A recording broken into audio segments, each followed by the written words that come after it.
Traffic cameras could be on your next ballot. Voters having the final say, possibly, if cities can use them. So this is a proposal by one state senator to give voters control over the eye in the sky. Now at 3, Isabella Roberts has the story.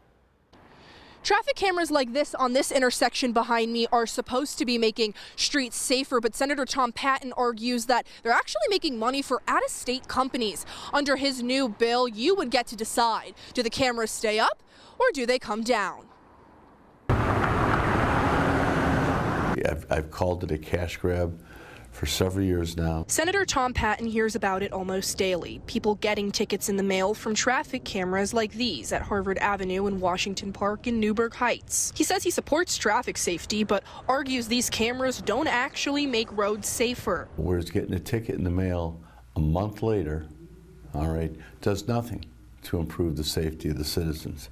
Patton also points to where the money is going and says it's not staying in Ohio. There's not a single camera company in Ohio, which means at minimum 40% of every dollar, and there's tens of millions of dollars leaving the state. Right now, cities can install these cameras without a public vote, like Parma in Patton's district. Patton's bill would change that. Voters in cities with cameras would have the question on their ballot. Any city wanting new cameras would need voter approval first. I think it's appropriate to let the voters decide, do we really want to watch these camera companies from outside of Ohio come in here and put their hand in our pockets? The next step for the bill is to go before a committee hearing. I'll keep you updated on its progress. In Cleveland, Isabella Roberts, 19 News.